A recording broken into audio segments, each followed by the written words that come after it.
Kick today. I'm leading the show.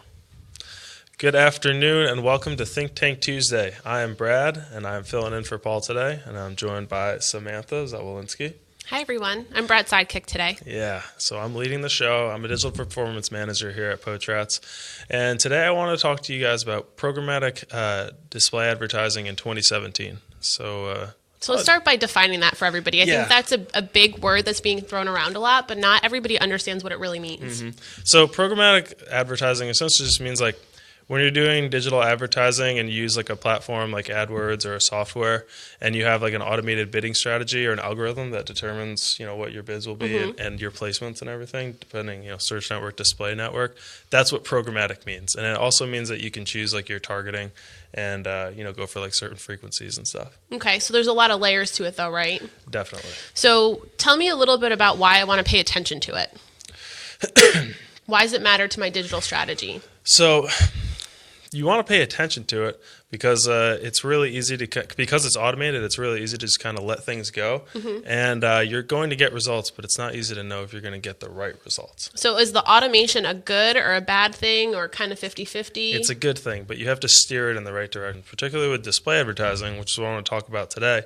It can be easy. If you're using the wrong bidding strategy, you could be, bidding on clicks instead of impressions, which is, the whole reason that I want to kind of cover this topic today. I don't want to get too technical, so please comment if I'm, saying things you don't understand or want me to slow down or define anything. We're going to try and not go down too big of a rabbit hole, I think is what you're saying. I need Samantha to keep me out of it.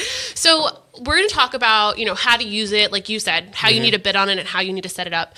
But, you mentioned it was useful and we have to use it correctly. Now, we did a couple tests on this to really identify if it is beneficial or not for our dealers, for our clients to be able to use. Will you tell me a little bit about maybe that test you ran and how we determined that it was valuable? Sure, yeah. We've done a few experiments to see what reductions in display advertising might do overall. And even eliminating it in some cases. And what we saw is actually about 10%, give or take, less website traffic, probably a little bit, pretty close to that, maybe 11% reduction in conversions. And then we did see like a slippage in sales, actually. So the whole reason I kind of wanted to start talking about this is because not too long ago, Paul sent around this article, and it was like, reduce your programmatic display spend in 2017. And I was like, well, that's pretty interesting. Thanks for sending that around. I read it. And it was like... Weren't you like, duh? Like, yeah, that was what you said, like, I think, when we were talking about it, right? It that was the big... It seemed, it was saying things that, already made sense and seemed like common sense to me. And then I was like, okay, well, duh. But then, I had to take a step back and realize that you can use programmatic incorrectly because it is automated. Well, and I think another big thing is, like you mentioned, what your job here at Potrats is, right? So you're a digital performance manager. So it's your job to be implementing all of these pieces of technology, absorbing them and understanding them. But one part of the reason the articles are sent around and you have to audit articles is because part of your job is client communication as well. So reading these articles and sharing them with clients or potential clients and saying, this is what's important, this is what's not, or this is what we're doing and need to pay attention to. And that's kind of what you took away from it, was just that obviously it may be a dumb moment to people in it, but it's that education on how to use it correctly and why to use it, or the opposite, depending on what the article's about.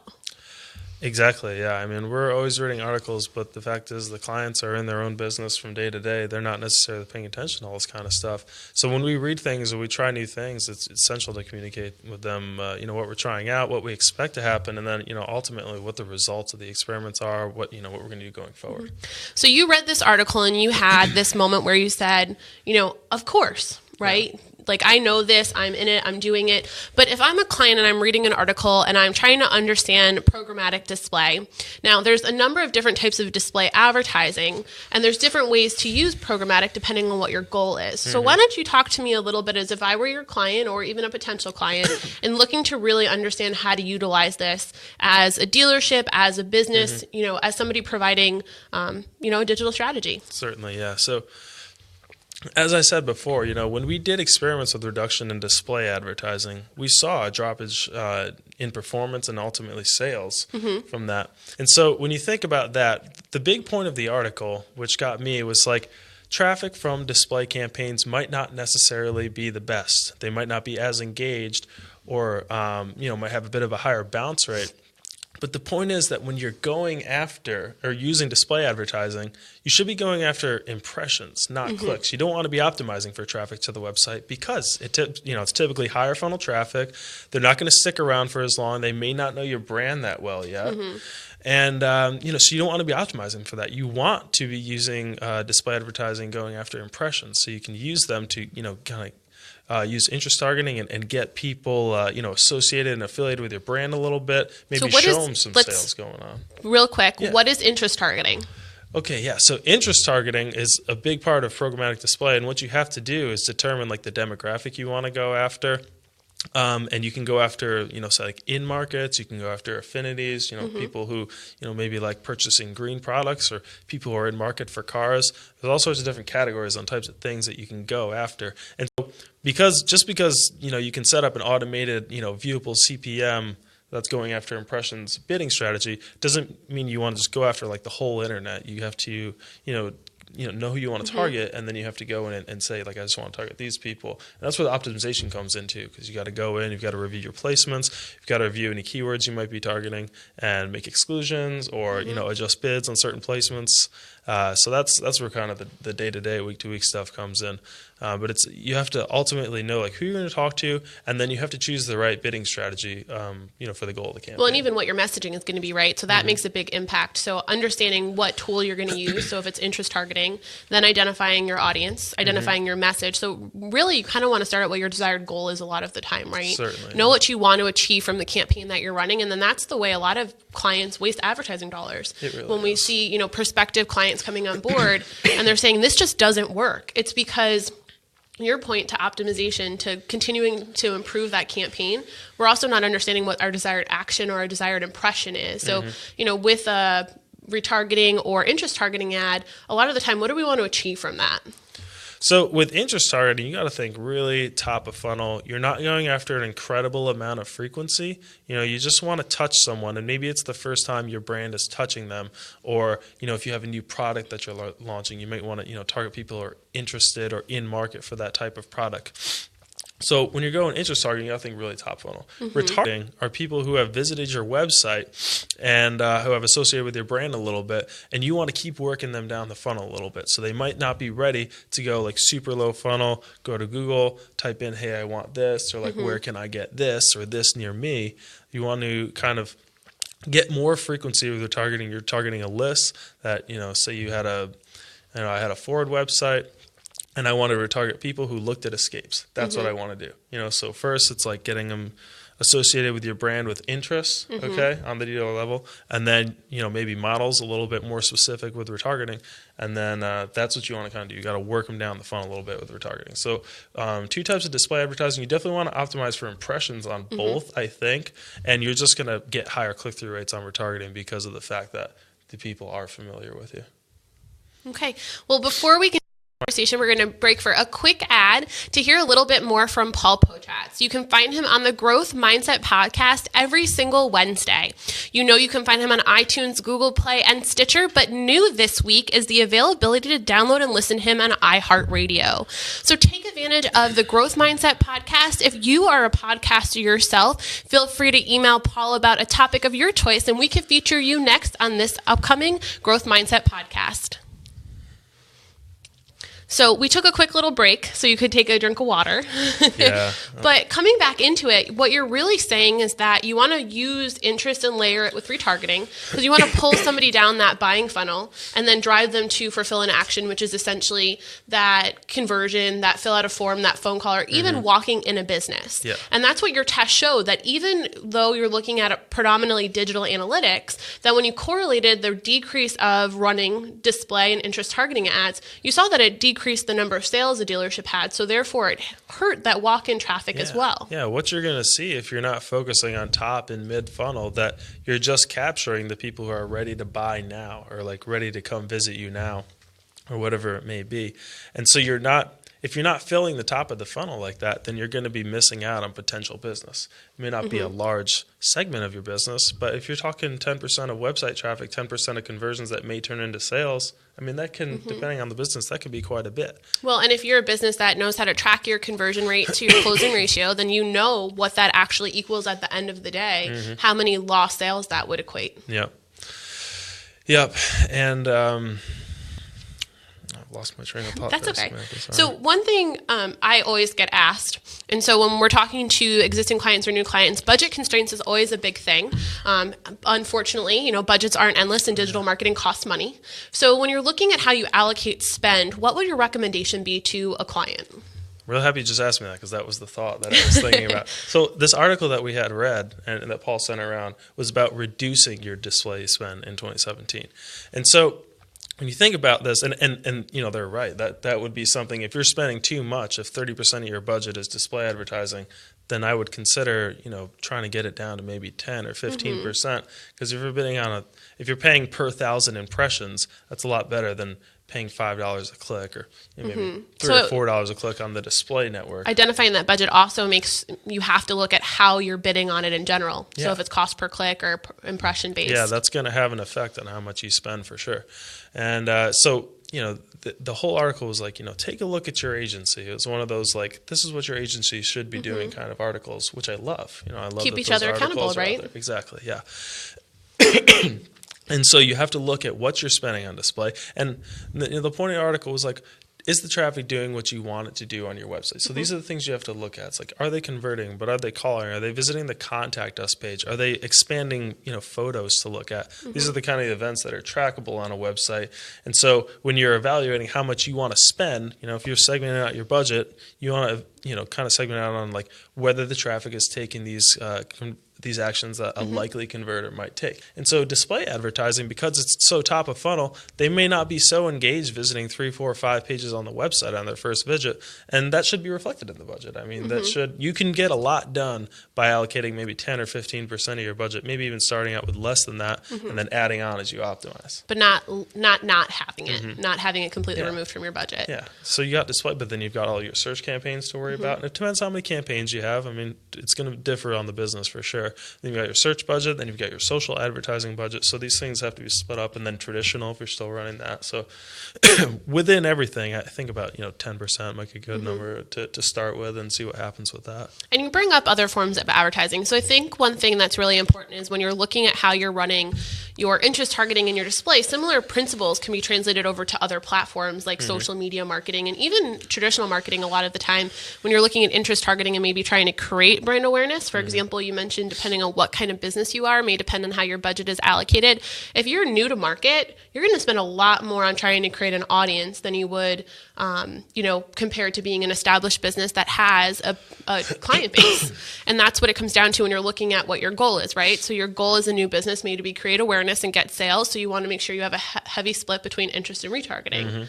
But talk a little bit about how maybe we can take some of these principles over to social media marketing. Certainly, yeah. So we're really big on using Facebook here. Facebook's an advertising platform that has evolved quite a bit in the past few years, and they have both interest targeting and retargeting available. They've got some pretty interesting ways you can build a retargeting list now, so you can build them just like you can AdWords just by saying like, you visited this page on my website, so I'm going to retarget you. But now you can build lists off engagement and video views and, Facebook live video. So they're getting a lot more diverse in the ways that you can retarget, which is pretty cool. So there's always going to be interest in retargeting. And then on the interest side too, we have behaviors. So it actually gets a little bit more in depth than like an AdWords or a Bing might in that you can target behaviors. So give me an example of that. Cool. So an example of a behavior. So like you could Put say you on like, the spot. Yeah. So I apologize. I'm recovering from a pretty nasty respiratory infection, so doing my best. An example of a behavior might be, so if you're in market for Ford, but you're also might be in market for Ford within the next 90 days. Okay, so it's not just like, hey, I'm interested in Ford. Okay, and that could just be something as simple as liking Ford's Facebook page, but like, what are the actions that you're taking on social, particularly on Facebook, and even in your personal life? I mean, Facebook can kind of extrapolate for some data of some companies that they own, and then they can determine like whether you're near market or in market. For example, like that's something that we use a lot with our dealers, and you can't get that specific on AdWords, but you can on Facebook. You can do new market, in market, 180 days, 90 days. You can also go even more micro than that and identify where they are in their lifestyle or their life a lot of the times. Like I think it was one of our digital performance managers, Kelly, was talking about a strategy that she was doing for targeting expecting and new mothers, or parents, I should say, and how you can get that specific when running a campaign. So think about how your product correlates to those different individuals and where they're in their lifestyle or their life, and then you can target them with a specific call to action and drive them to a specific page if they choose to engage with you. But that awareness talks directly to them, versus at them. Exactly. Yeah, and you can. I mean, Facebook, you can get crazy granular. Yeah. More so than a lot, but social media has got a lot more social signals to build off of in terms of having your targeting list be like really specific to who you want to target. Yeah, that's one thing I like about social. I think like there's a real big difference in just like small words. So it's like talking at them or talking to them, and that's one thing social allows you to do, because you can get that specific. Yeah. And you can also really. Yeah. Another thing that I really like about social right now too, is particularly with something like Facebook, is you get a lot of diversity in the ad types that you can use. So not only just in the targeting and how you're bidding on everything, but on Facebook they have lead ads now, and they've been a thing for a little while, but we're using them. And you can tell me what they are first. Oh, sorry. So it looks just like a regular ad when you're on Facebook. You can write headline, copy, add an image or a video, or now you can you can do carousels, and I believe now in carousels you can add images and videos within the same carousel. So add however you want it to be, and then when you click on the ad, it brings you to a lead form, and it's already pre-filled based on the person's Facebook profile. So first name, last name, email, phone number, whatever you want to have in there, and all the person has to do is just click, and that's a conversion right within Facebook. So we've been doing a lot of those and seeing a lot of success. Yes. But what's your opinion on keeping a user in the platform that they're already on? Do you think that's why we've seen a lot of success, or targeting really correctly? What's your opinion on how it's worked and why? It's always going to come back to targeting with that, and also just to be aware of what you're using. So like Facebook, these platforms, they want to keep people within Facebook. That's why they develop ads like this, and that's why they have a a video feed now. They're trying to compete maybe with Netflix and some of the other maybe after dinner type options on what you can watch or look at before you go to bed at night. And so you have to be kind of aware of what you're using and what they're trying to do, and then try to make your goals and your strategies align with that a little bit, because if you're trying to work against what Facebook wants you to do, you're not going to really win. I don't see that winning scenario. You're not helping yourself, really. You're not helping yourself. You kind of have to work within your constraints a lot of the time. I think that's one of the challenges of digital marketing. But as they try and be more and more competitive against one another, for example, like Google, Bing, Yahoo, other programmatic ad networks, and Facebook, you look at what they're allowing you to do. I mean, 6 months ago, we wouldn't have been talking about lead ads. We may have said that would have been a great technology, but it didn't even exist. And now we're able to drive a lead without having to have them go to a site or to a specific piece of content. Yeah. And speaking of, I think one last thing we should talk about is dynamic. So we've got dynamic display ads. They've had them on Google now for a while, probably over a year, but they became a thing over the summer for Facebook, and they're getting very, very large now, very impressive of what you can do with them. And what you do is, if you have inventory, so a lot of our clients have an inventory feed, we work with our fantastic web team, and they set up a little process with a spreadsheet and a server and some file transfer protocols, and it allows Facebook to go in and pull live from that feed and then build ads. All right, so you're retargeting based on what people actually looked at on your website. So if I looked at a specific used vehicle, it can retarget me with that exact ad, and then we can then change the messaging and say, hey, have a look again, or the price just dropped on this. And so that's really cool. You can do it on the Google Display Network. It'll build ads for you on the fly, HTML5, right from the feed. Similar process with a spreadsheet, server, file transfer protocol. And you'll be seeing out ads. Amazon does it all the time. You're out and about on Amazon. You see something, you go to the next website, you see the exact product you just looked at. And these are the kind of things that are available now to the everyday everyday. So Amazon does it, but as me as a small business, maybe I'm not even a dealership. Maybe I represent a small local store and I do pretty well in my metro area, but I'm looking to kind of break out a little bit. How well does it do for your existing clients that are running it? And is it different in terms of success than that of regular display, quote unquote, or regular retargeting? Certainly, yeah. So when you're talking anything like dynamic, where you're looking at the exact thing that you were considering purchasing, that's getting into lower funnel. Which is pretty cool because now you can have display ads, which previously were very branding, very top of funnel, type ads going after impressions, and now you can retarget them with exact products. So they perform well, as you might expect. Excellent conversions, very low cost per conversions for the amount that you're investing in them. So just a phenomenal tool all around. If you have an inventory feed on your website, if you're like a shopping cart e-commerce type website. You don't even need to have it. A lot of our dealers, they're not like e-commerce per se, but as long as they have an inventory. Yeah, as long as you have a feed provider and you can work with them, you should be able to. It might take some finagling and some expertise there. Yeah. That's why I'm happy we have this great web team upstairs that can figure out the hard questions when it comes to doing that. And the ads just perform wonderfully. Great. So for that, we want to look for conversions. We can expect conversions on that? Yeah, you definitely want to optimize for conversions on those. Optimize for web forms. So what's our tip of the day? If I'm going to walk away with a few things or one thing from this conversation, what should I remember? Certainly. And so tip of the day, and I've alluded to it a few times, but look at your automated bidding strategies and determine whether you're using the right one for the type of campaign you're running. I think that you want to be optimizing for impressions on display ads.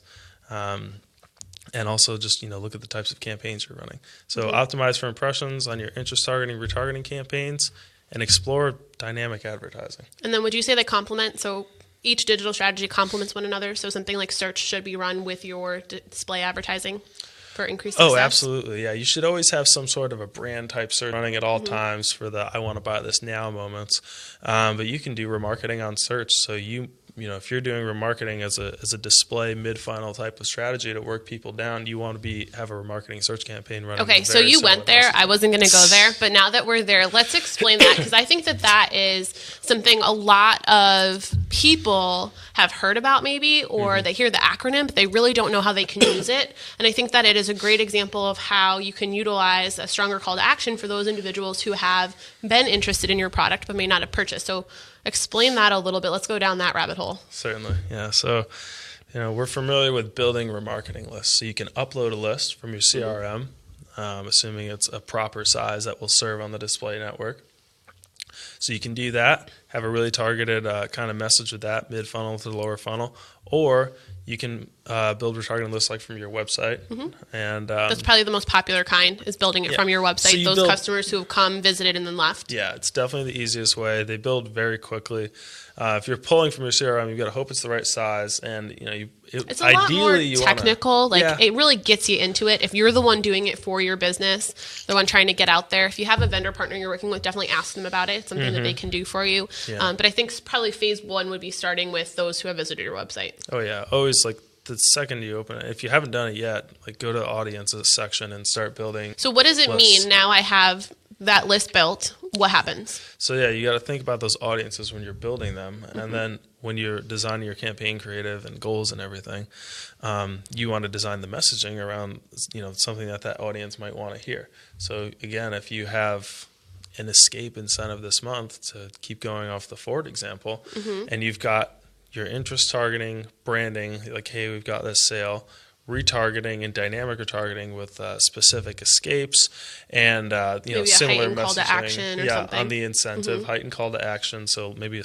switch up in creative or a switch up in messaging, and then you can have a search ad that is designed and tailored specifically for this person. So if it's a really specific sale or an incentive that is maybe only going on for a month, you can then apply that list to the search network too. So that way, when they come up in search, they come in, they're ready to buy, they can see that exact messaging again. So how it works, and correct me if I'm wrong here, is if I'm a customer and I've gone to, ABC Ford, I took a look at their website and I determined that I was interested in the escape. I look at a couple of VDP, so vehicle detail pages, product pages. I then decide to leave the website. You're putting me in this retargeting list, essentially. Correct. And then I'm going to search because I said, okay, I know I'm interested in an escape. Maybe I want to see what other competitors are out there, or go to the manufacturer site for some info. So I go and I Google search or Bing or Yahoo, whatever, and I search for Ford Escape in my area or Ford Escape pricing. And because you're running a geo-targeted campaign, you can increase that call to action to me as a return visitor compared to an initial visitor. Correct, yeah. So you don't get lumped into like that branding search that you have running all the time. You're getting lumped into a message that's really specific that you want to hear and that you're interested in hearing. Because you're actually determining that now I'm a lower funnel search than an upper funnel search because I've already showed that interest. Correct. So that heightened call to action can be used in your ad copy to increase conversion. Yeah, and you got to think too, like the thing I love about these campaigns is that, so like when you're doing display retargeting, you're following people around the web. Search, people are going in and, you just showing up when you have to. So they don't direct cost a lot of money. Is what it is. You're essentially telling somebody exactly what they're looking for, which is why I always think you have to have a search campaign running. You absolutely That's another conversation. Complement, right? Complement one another. Yes. So any final thoughts as we end today's conversation? Just always stay aware of what's going on around you. I mean, this whole idea for this think tank came from reading an article that the COO just sent around and said, hey, what do you think about this? So, keep doing that. Keep reading articles, keep talking to people, get out there, talk to experts, watch more think tanks, watch more videos like this, stay aware of what goes on around you. And, then just stay on top. Ask your vendors, ask your partner questions. If you're not questioning what you're doing, you probably have a question. Don't get complacent, please. I mean, I would come up with questions every week and don't be afraid to ask them. Spend your dollars wisely. It's no stupid question, right? Right. All right. That's it for this week's Think Tank. We look forward to seeing you soon. Thank you.